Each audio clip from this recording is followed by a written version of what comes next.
लोकसभा के स्पीकर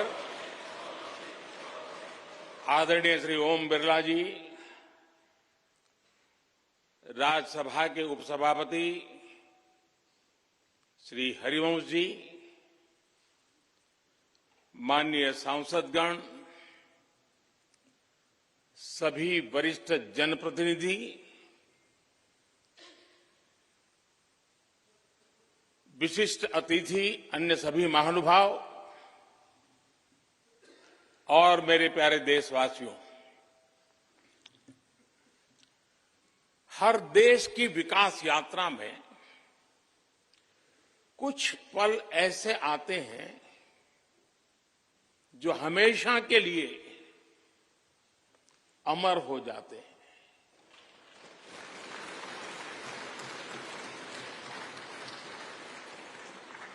कुछ तारीखें समय के ललाट पर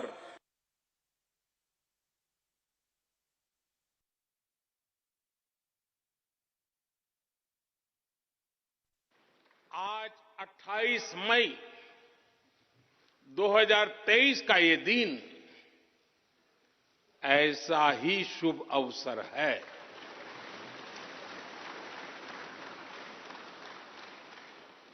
देश आजादी के 75 वर्ष होने पर अमृत महोत्सव मना रहा है। इस अमृत महोत्सव में भारत के लोगों ने अपने लोकतंत्र को संसद के इस नए भवन का उपहार दिया है।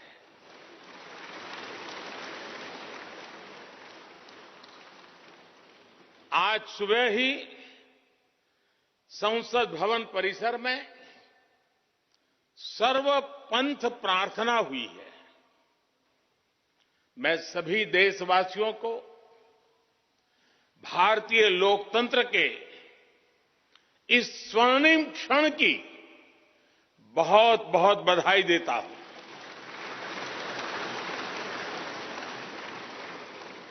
साथियों, ये सिर्फ एक भवन नहीं है, ये 140 करोड़ भारतवासियों की आकांक्षाओं और सपनों का प्रतिबिंब है।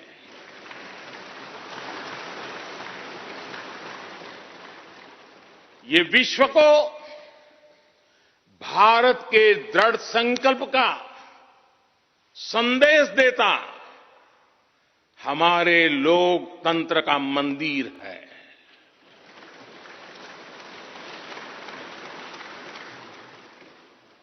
ये नया संसद भवन योजना को यथार्थ से, नीति को निर्माण से, इच्छा शक्ति को क्रिया शक्ति से, संकल्प को सिद्धि से जोड़ने वाली अहम कड़ी साबित होगा। ये नया भवन हमारे स्वतंत्रता सेनानियों के सपनों को साकार करने का माध्यम बनेगा।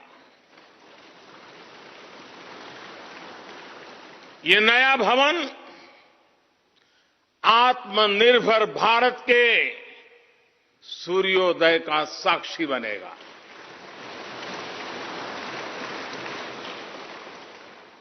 ये नया भवन विकसित भारत के संकल्पों की सिद्धि होते हुए देखेगा।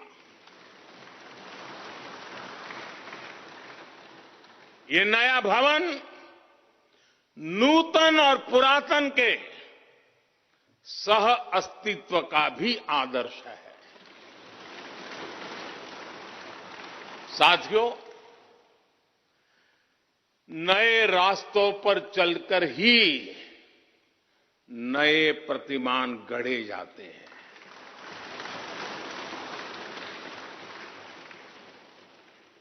आज नया भारत नए लक्ष्य तय कर रहा है, नए रास्ते गढ़ रहा है। नया जोश है, नया उमंग है, नया सफर है, नई सोच है। दिशा नई है, दृष्टि नई है, संकल्प नया है, विश्वास नया है।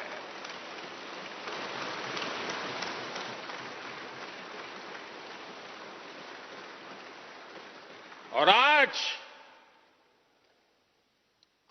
फिर एक बार पूरा विश्व भारत को, भारत के संकल्प की दृढ़ता को, भारतवासियों की प्रखरता को, भारतीय जनशक्ति की जिजीविषा को आदर और उम्मीद के भाव से देख रहा है।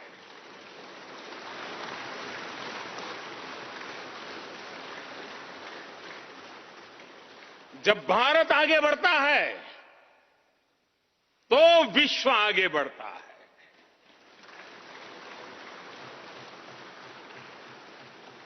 संसद का ये नया भवन भारत के विकास से विश्व के विकास का भी आह्वान करेगा।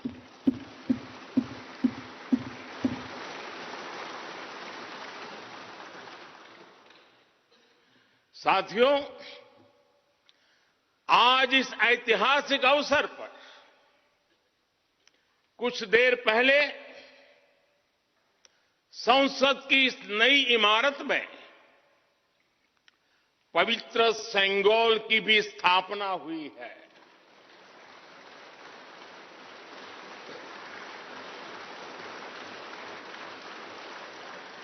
महान चोल साम्राज्य में सेंगोल को कर्तव्य पथ का, सेवा पथ का, राष्ट्र पथ का प्रतीक माना जाता था।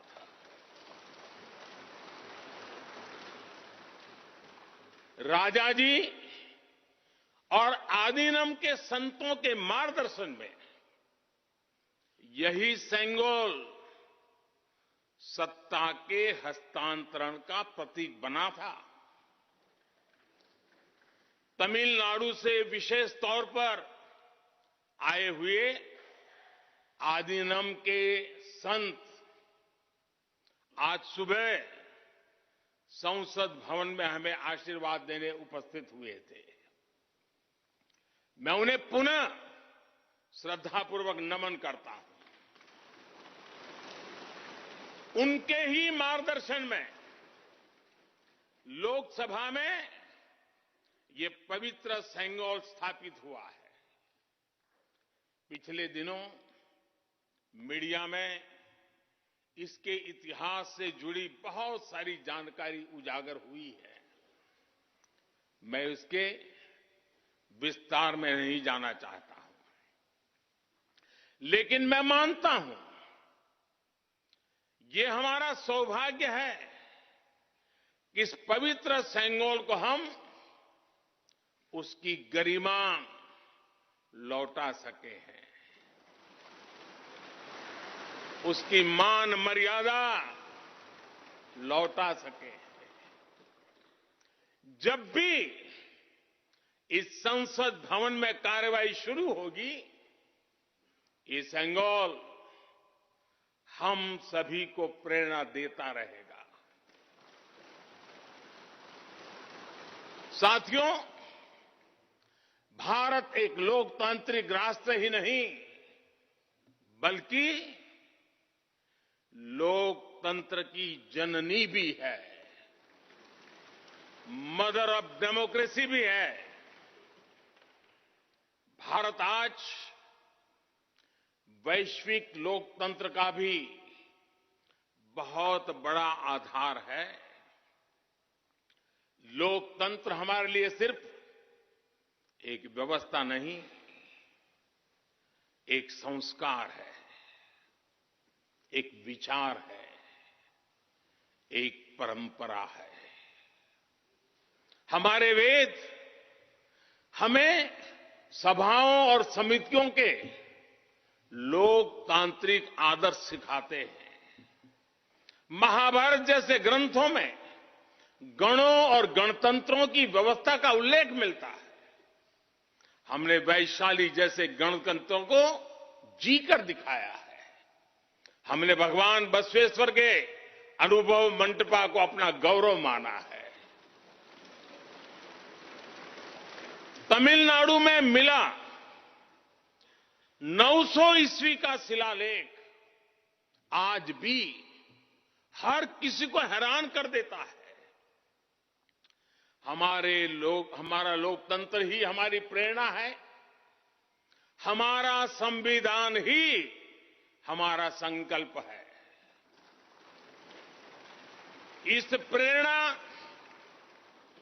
इस संकल्प की सबसे श्रेष्ठ प्रतिनिधि अगर कोई है तो ये हमारी संसद है। और ये संसद देश की जिस समृद्ध संस्कृति का प्रतिनिधित्व करती है, उसका उद्घोष करती है। शेते निपद्यमानस्य, शेते निपस्य मानस्य चराति चर्त भगः चरैवेति चरैवेति चरैवेति। कहने का तात्पर्य, जो रुक जाता है उसका भाग्य भी रुक जाता है, लेकिन जो चलता रहता है उसी का भाग्य आगे बढ़ता है, बुलंदियों को छूता है। और इसलिए चलते रहो, चलते रहो। गुलामी के बाद हमारे भारत ने बहुत कुछ खोकर अपनी नई यात्रा शुरू की थी।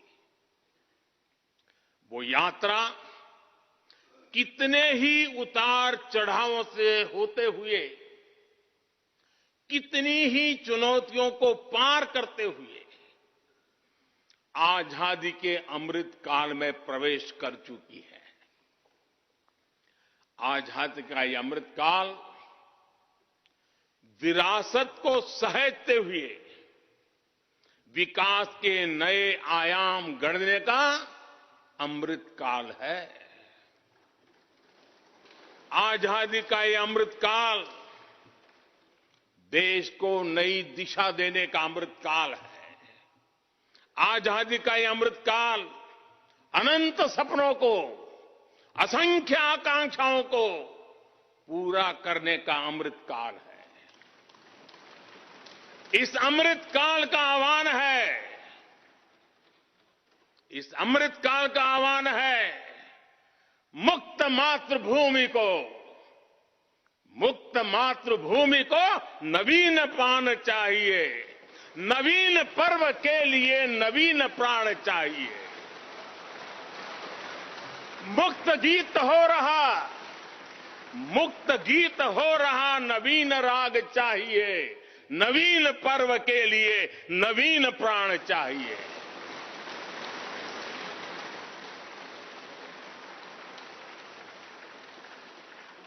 और इसलिए भारत के भविष्य को उज्जवल बनाने वाली इस कार्यस्थली को भी उतना ही नवीन होना चाहिए, आधुनिक होना चाहिए। साथियों, एक समय था जब भारत दुनिया के सबसे समृद्ध और वैभवशाली राष्ट्रों में गिना जाता था। भारत के नगरों से लेकर महलों तक, भारत के मंदिरों से लेकर मूर्तियों तक, भारत का वास्तु भारत की विशेषज्ञता का उद्घोष करता था।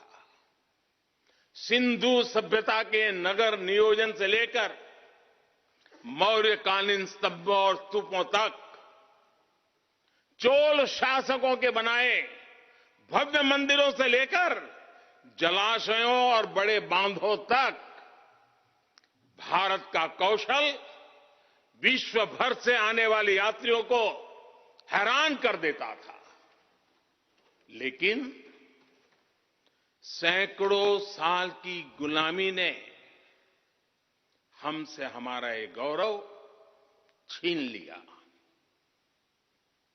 एक ऐसा भी समय आ गया जब हम दूसरे देशों में हुए निर्माण को देखकर मुग्ध होने लग गए। 21वीं सदी का नया भारत बुलंद हौसले से भरा हुआ भारत अब गुलामी की उस सोच को पीछे छोड़ रहा है। आज भारत प्राचीन कला की उस गौरवशाली धारा को एक बार फिर अपनी तरफ मोड़ रहा है और संसद की ये नई इमारत इस प्रयास का जीवंत प्रतीक बनी है। आज नए संसद भवन को देखकर हर भारतीय गौरव से भरा हुआ है। इस भवन में विरासत भी है, वास्तु भी है, इसमें कला भी है, कौशल भी है, इसमें संस्कृति भी है और संविधान के स्वर भी है। आप देख रहे हैं कि लोकसभा का आंतरिक हिस्सा, यहां भी देखिए, यहां भी देखिए, राष्ट्रीय पक्षी मोर पर आधारित है। राज्यसभा का आंतरिक हिस्सा राष्ट्रीय फूल कमल पर आधारित है और संसद के प्रांगण में हमारा राष्ट्रीय वृक्ष बरगद भी है। हमारे देश के अलग अलग हिस्सों की जो विविधता है, इस नए भवन ने उन सबको समाहित किया है। इसमें राजस्थान से लाए गए ग्रेनाइट और बलुआ पत्थर लगाए गए हैं। ये जो लकड़ी का काम आप देख रहे हैं ना, वो महाराष्ट्र से आई है। यूपी में भदोही के कारीगरों ने इसके लिए अपने हाथ से कालीनों को बुना है। एक तरह से इस भवन के कण कण में हमें एक भारत श्रेष्ठ भारत की भावना के दर्शन। साथियों, संसद के पुराने भवन में सभी के लिए अपने कार्यों को पूरा करना कितना मुश्किल हो रहा था, ये हम सभी जानते हैं। टेक्नोलॉजी से जुड़ी समस्याएं थी, बैठने की जगह से जुड़ी चुनौती थी। इसलिए ही बीते 1.5-2 दशकों से ये चर्चा लगातार हो रही थी कि देश को एक नए संसद भवन की आवश्यकता है। और हमें ये भी देखना होगा कि आने वाले समय में सीटों की संख्या बढ़ेगी, सांसदों की संख्या बढ़ेगी, वो लोग कहां बैठते हैं? और इसलिए ये समय की मांग थी कि संसद की नई इमारत का निर्माण किया जाए। और मुझे खुशी है कि भव्य इमारत आधुनिक सुविधाओं से पूरी तरह लैस है। आप देख रहे हैं कि इस समय भी इस हॉल में सूरज का प्रकाश सीधे आ रहा है। बिजली कम से कम खर्च हो, हर तरफ लेटेस्ट टेक्नोलॉजी वाले गैजेट्स हों, इन सभी का इसमें पूरा ध्यान रखा गया है। साथियों, आज सुबह ही मैं इस संसद भवन को बनाने वाले श्रमिकों के एक समूह से मिला हूं। इस संसद भवन ने करीब 60,000 श्रमिकों को रोजगार देने का भी काम किया है। उन्होंने इस नई इमारत के लिए अपना पसीना बहाया है। मुझे खुशी है कि इनके श्रम को समर्पित एक डिजिटल गैलरी भी संसद में बनाई गई है और विश्व में शायद ये पहली बार हुआ होगा। संसद के निर्माण में अब उनका योगदान भी अमर हो गया है। साथियों, कोई भी एक्सपर्ट अगर पिछले 9 वर्षों का आकलन करे तो पाएगा कि ये 9 साल भारत में नव निर्माण के रहे हैं, गरीब कल्याण के रहे हैं। आज हमें संसद की नई इमारत के निर्माण का गर्व है, तो मुझे पिछले 9 साल में गरीबों के 4 करोड़ घर बनने का भी संतोष है। आज जब हम इस भव्य इमारत को देखकर अपना सर ऊंचा कर रहे हैं, तो मुझे पिछले 9 साल में बने 11 करोड़ शौचालयों का भी संतोष है, जिन्होंने महिलाओं की गरिमा की रक्षा की, उनका स्तर ऊंचा कर दिया। आज जब हम इस संसद भवन में सुविधाओं की बात कर रहे हैं, तो मुझे संतोष है कि पिछले 9 साल में हमने गांवों को जोड़ने के लिए 4 लाख किलोमीटर से भी ज्यादा सड़कों का निर्माण किया। आज जब हम इस इको फ्रेंडली इमारत को देखकर खुश हैं, तो मुझे संतोष है कि हमने पानी की एक एक बूंद बचाने के लिए 50,000 से ज्यादा अमृत सरोवरों का निर्माण किया है। आज जब हम इस नए संसद भवन की लोकसभा और राज्यसभा को देखकर उत्सव मना रहे हैं, तो मुझे संतोष है कि हमने देश में 30,000 से ज्यादा नए पंचायत भवन भी बनाए हैं। यानी पंचायत भवन से लेकर संसद भवन तक हमारी निष्ठा एक ही है, हमारी प्रेरणा एक रही। देश का विकास, देश के लोगों का विकास। साथियों, आपको ध्यान होगा 15 अगस्त को लाल किले से मैंने कहा था, यही समय है, सही समय है।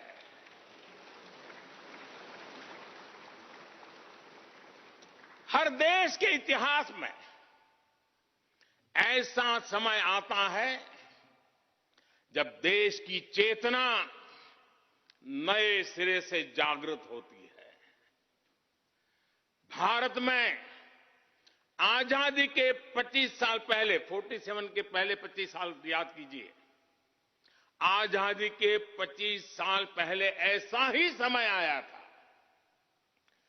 गांधी जी के असहयोग आंदोलन ने पूरे देश को एक विश्वास से भर दिया था। गांधी जी ने स्वराज के संकल्प से हर भारतवासी को जोड़ दिया था। ये वो दौर था जब हर भारतीय आजादी के लिए जी जान से जुट गया था। इसका नतीजा हमने 1947 में भारत की आजादी के तौर पर देखा। आजादी का ये अमृतकाल भी भारत के इतिहास का ऐसा ही पड़ाव है। आज से 25 साल बाद भारत अपनी आजादी के 100 वर्ष पूरे करेगा। हमारे पास भी 25 वर्ष का अमृत कालखंड है। इन 25 वर्षों में हमें मिलकर भारत को विकसित राष्ट्र बनाना है।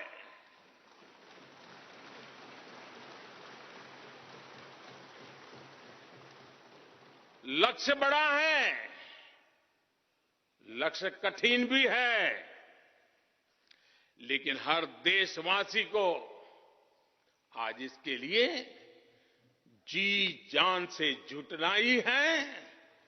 नए प्रण लेने हैं, नए संकल्प लेने हैं, नई गति पकड़नी है। और इतिहास गवाह है कि हम भारतीयों का विश्वास सिर्फ भारत तक ही सीमित नहीं रहता।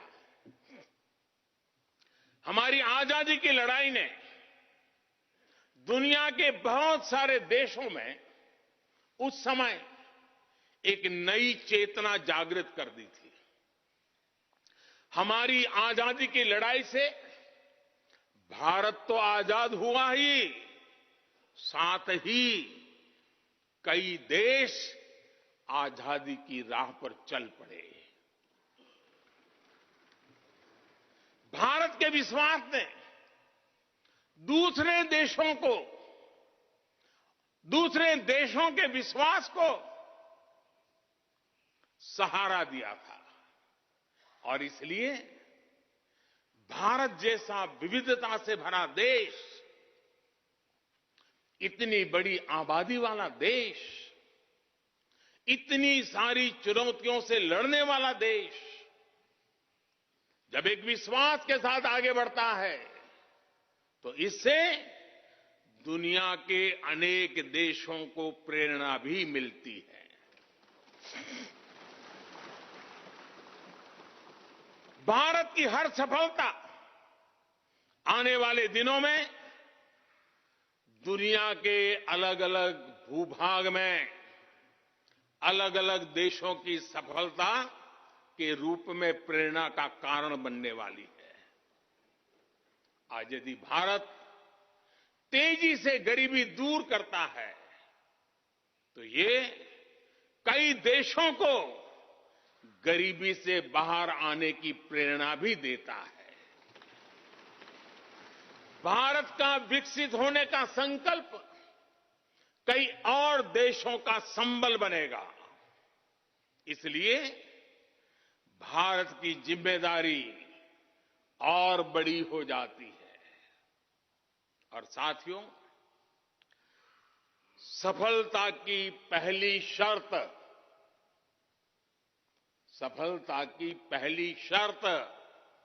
सफल होने का विश्वास ही होती है।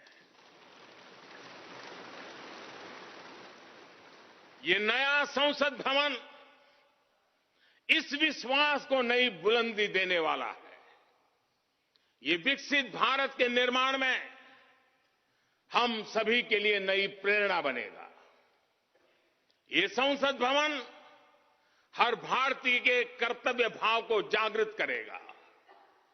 मुझे विश्वास है इस संसद में जो जनप्रतिनिधि बैठेंगे वे नई प्रेरणा के साथ लोकतंत्र को नई दिशा देने का प्रयास करेंगे।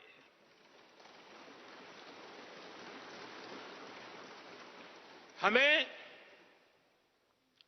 नेशन फर्स्ट की भावना से आगे बढ़ना होगा। इदम राष्ट्राय इदम न मम। हमें कर्तव्य पथ को सर्वोपरि रखना होगा। कर्तव्यमेव कर्तव्यम, अकर्तव्यम न कर्तव्यम। हमें अपने व्यवहार से उदाहरण प्रस्तुत करना होगा। यद यदाचरति श्रेष्ठः तद्देव इतरो जनः। हमें निरंतर खुद में सुधार करते रहना होगा। उद्धरेत आत्मना आत्मानानम। हमें अपने नए रास्ते खुद बनाने होंगे। अपदीवो भवः। हमें खुद को खपाना होगा, तपाना होगा। तपसो ही परम नास्ति तपसा विंदते महत। हमें लोक कल्याण को ही अपना जीवन मंत्र बनाना होगा। लोकहितम मम करणीयम। जब संसद के इस नए भवन में हम अपने दायित्वों का ईमानदारी से निर्वहन करेंगे तो देशवासियों को भी नई प्रेरणा मिलेगी। साथियों, दुनिया के सबसे बड़े लोकतंत्र को यह नई संसद एक नई ऊर्जा और नई मजबूती प्रदान करेगी। हमारे श्रमिकों ने अपने पसीने से इस संसद भवन को इतना भव्य बना दिया है। अब हम सभी सांसदों का दायित्व है कि इसे अपने समर्पण से और ज्यादा दिव्य बनाएंगे।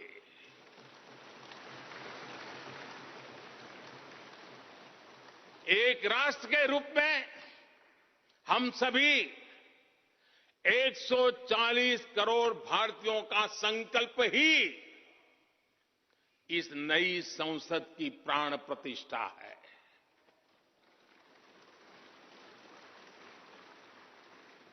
यहां होने वाला हर निर्णय आने वाली सदियों को सजाने संवारने वाला है। यहां होने वाला हर निर्णय आने वाली पीढ़ियों को सशक्त करने वाला होगा। यहां होने वाला हर निर्णय भारत के उज्ज्वल भविष्य का आधार बनेगा। गरीब, दलित, पिछड़ा, आदिवासी, दिव्यांग, समाज के हर वंचित परिवार के सशक्तिकरण का, वंचितों को वरीयता का रास्ता यहीं से गुजरता है। इस नए संसद भवन की हर ईंट, हर दीवार, इसका कण कण गरीब के कल्याण के लिए समर्पित है।